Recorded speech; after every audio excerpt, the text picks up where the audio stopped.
Good morning. So today we're going to look at rational functions, so the reciprocal function, which I know that we've kind of talked about it a little bit, but we're going to talk a little bit more about it.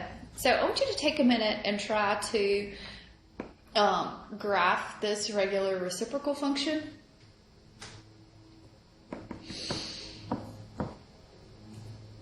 And what happens to it.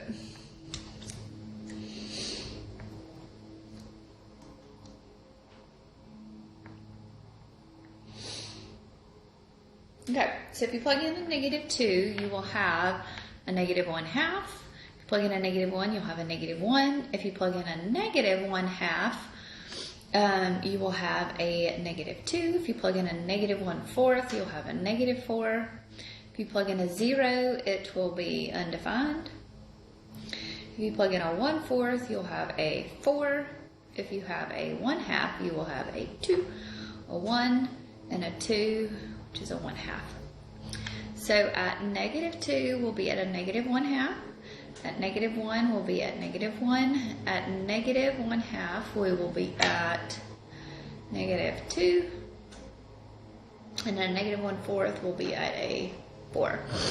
Okay. 0, we are undefined, so that creates a vertical asymptote. So the vertical asymptote is going to be at x equals 0.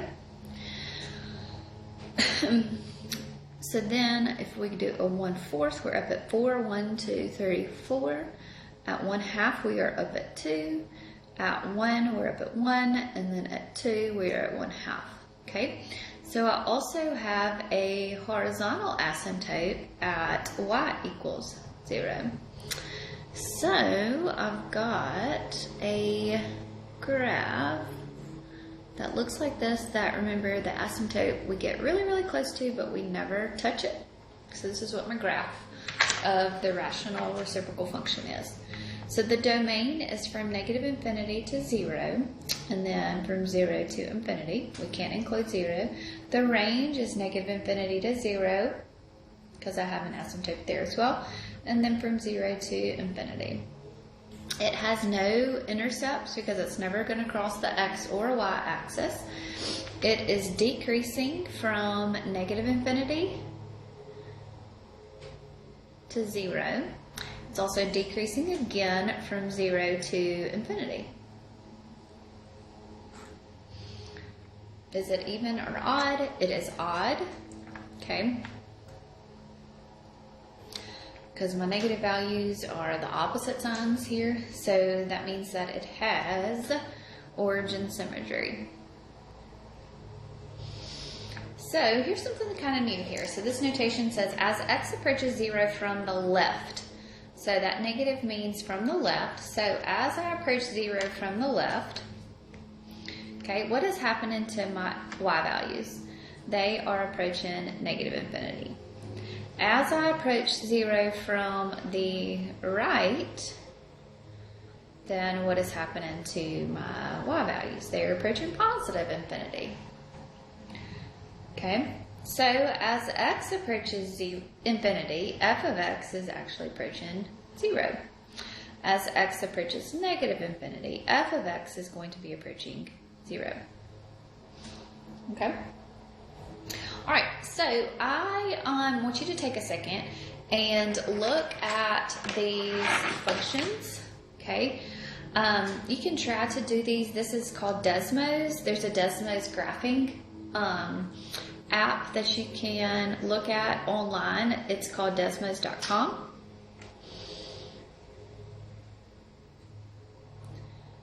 And try to see these asymptotes, because they're going to change a little bit, and see what you can figure out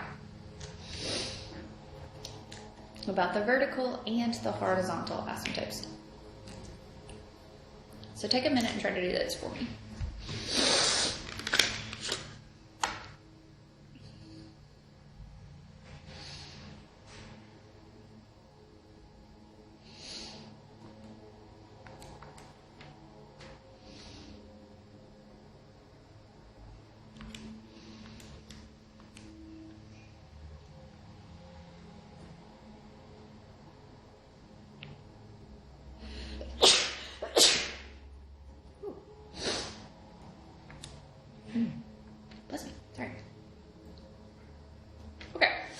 So I'm going to use my graphing calculator to do these. So my vertical asymptotes here. So we've got 1, 2, so it's never going to cross x equals 2. So my vertical asymptote is going to be at x equals 2. So that means that my domain is going to be everything but 2.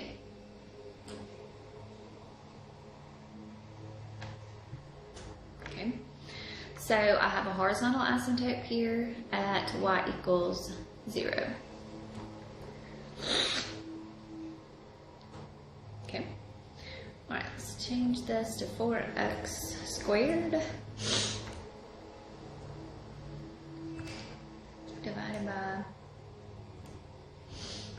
x squared minus a 9.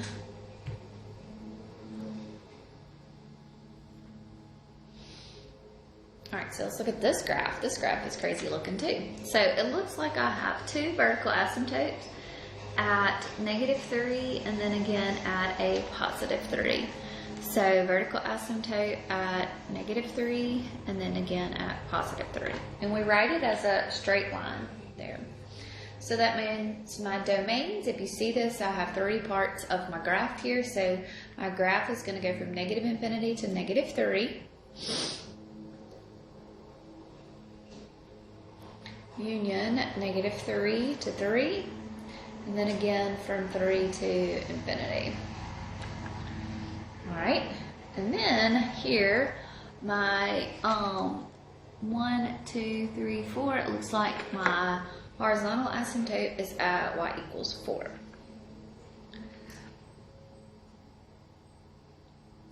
Okay. All right, so let's look at the next one. So it's 4x cubed divided by 2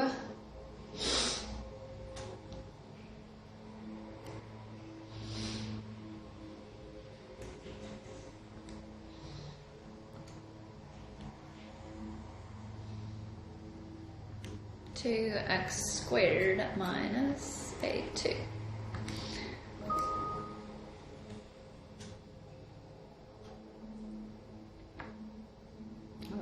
Some crazy looking things going here. So I've got a vertical asymptote at, looks like a -1 and a +1.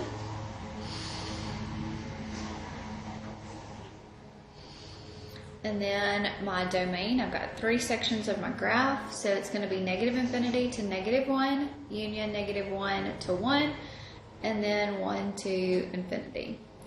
And I don't have any horizontal, so none here.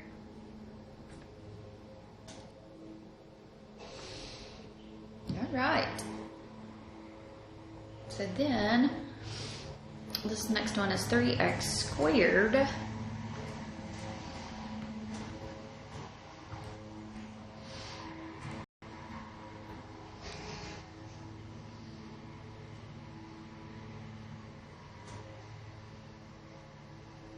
Okay, so I do not have any undefined, I don't have any vertical asymptotes, so none here.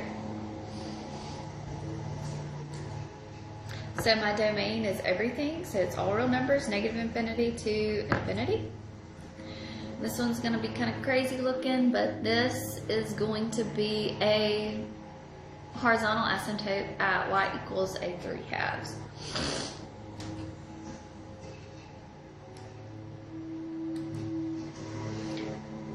So if you see right there, on this graph, I zoomed in a little bit, right there, there is going to be an asymptote there. Okay, so what do you notice here about the patterns for the vertical asymptotes? Okay, so the vertical asymptotes look like they are coming from what makes the denominator 0, right? Here, there's nothing that can make the denominator 0. So the vertical asymptotes come from the x values that make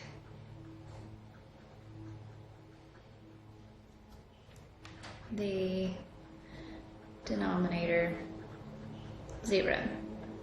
Okay, 2 makes this denominator 0, negative 3 and 3 make this denominator 0, negative 1 and a positive 1 make that one 0, and there's nothing that will make that last one 0. The horizontal asymptote, so where do those come from? Where do you think that those come from?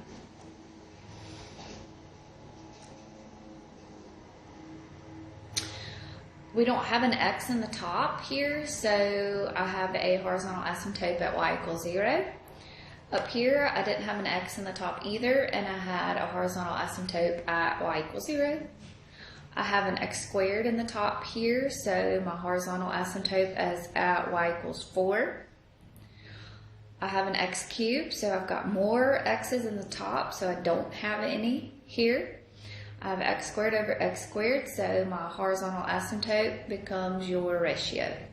Okay, so it deals with, the horizontal asymptotes deals with what's in the top.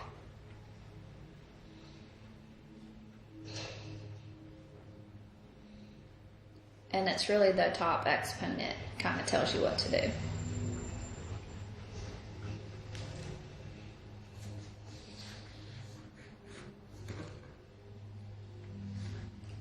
Okay.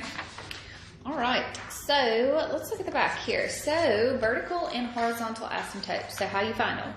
So if h of x is equal to f of x over g of x, it's a rational function where f and g have no common factors, so we can't factor it, and a is a 0 of the denominator, then x equals a is a vertical asymptote. So whatever makes the denominator 0 is a vertical asymptote. So now, the rules of my horizontals, okay? So I've got a rational function. N is the degree of the numerator. M is the degree of the denominator. Okay? So if my degree of my numerator is less than the degree of my denominator, then, if it's a less than, then y equals 0 is going to be the horizontal asymptote. Okay? If the degrees are the same, then the ratio, okay, of the leading coefficients is the horizontal asymptote.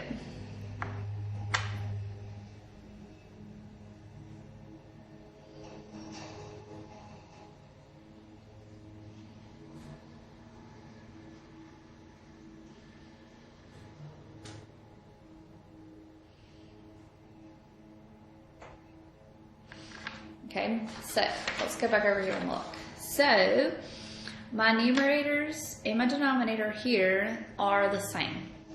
So my horizontal asymptote is going to be 4 over 1, the ratio of the leading coefficients, which is just going to be a 4.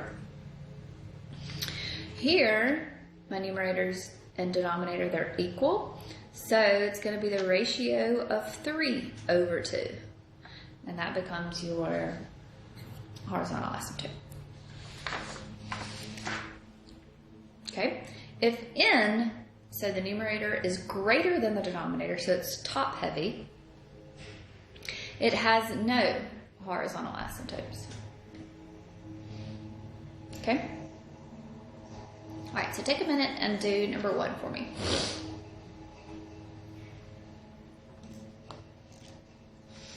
Okay, so as x approaches 2 from the negative direction, so here's 2, as x approaches 2 from the negative direction, f of x is going to approach negative infinity.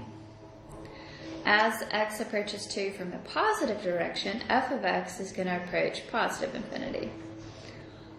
As x approaches negative 1 from the negative direction, okay, so negative 1 from the negative direction, f of x is going to approach infinity.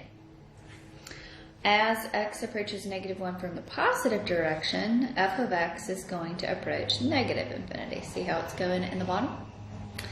As x approaches infinity, so as x approaches infinity, y is going to approach 2.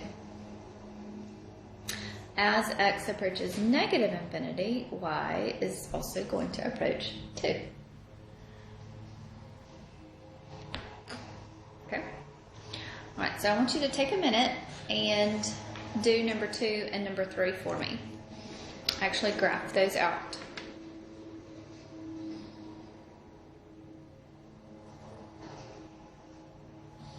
All right, so we've got 1 over x squared. So the vertical asymptote is going to be at x equals 0. The horizontal asymptote, the degree is less than the degree of the denominator, so it's going to be y equals 0.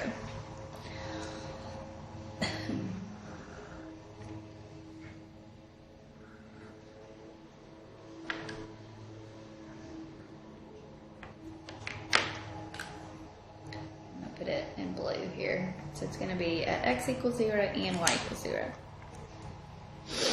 It has no x-intercept. It has no y-intercept. Okay. So if we plug in a -1, we will have, though, a what? +1. If we plug in a -1/2, we will have a 4. If we plug in a -2, we will have a 1/4. So it's going to look something like this. And then if I plug in a 1, I'm going to have a 1. Same thing over on this side.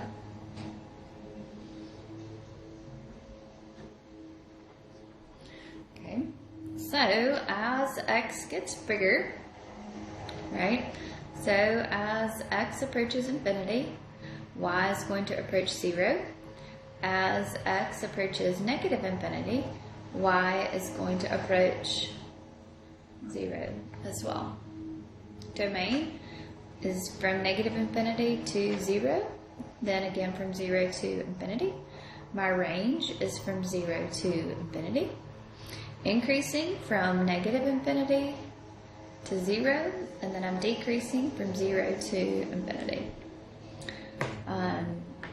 If I fold it, I've got y-axis symmetry. There. Okay. All right, so let's look at this one. So I've got 4x squared over x squared minus 9. So x minus 3 times x plus a 3. Okay.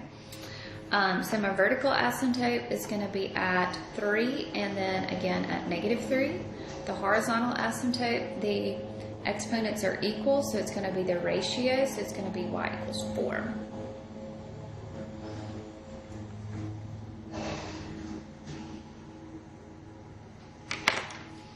So x equals -3, 1, 2, 3, and a positive 3, 1, 2, 3, and then y equals 4.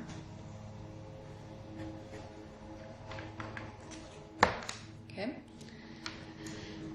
We're going to spend a few days on these. So x-intercept, does it cross the x-axis anywhere? So it will have an x-intercept of 0, 0, right? If you set it equal to 0, so that means it has a y-intercept of 0, 0. Okay. So let's plug some values in to kind of see what the graph looks like here. So if I plugged in a -1 inside here, so this would be a positive over a negative. So this would be a 4 over a -8, right? If I plugged in a -1. So that would be a -1/2. Plug in 2. So it's going to look something like this in the bottom. All right, so let's plug in a 4. So if I were to plug in a -4, what would happen? So -4 squared is a 16. So 16 times 4 is a 64. And then 16 minus a 9 gives me a 7. So 64 divided by 7 is about a 9. So it's going to be about right here. So somewhere about right here. So it's going to look something like this. Okay, that's what my graph's going to look like. So, don't have any symmetry here. So I'm increasing from -infinity up to -3. I'm increasing again from -3 to 0. I'm decreasing from 0 to 3. And I'm decreasing again from 3 to infinity.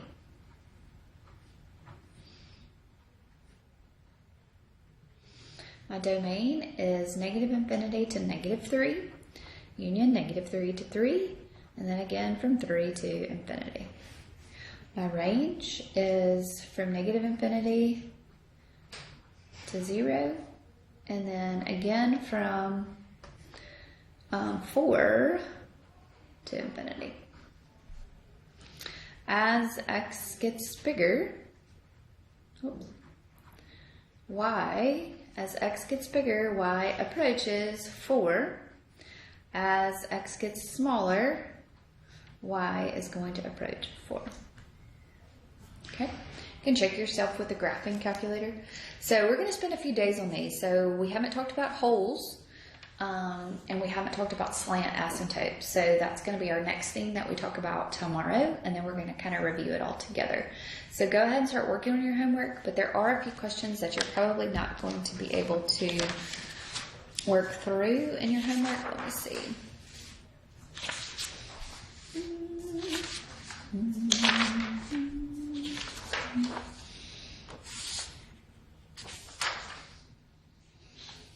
So do 1 and 2, because I think the rest of them are going to have a hole. Well, you could probably do those holes. So go ahead and do the front page for your homework. Do the front page of your homework, and I think you'll be good. So if you have any questions about anything, let me know. Y'all have a good day.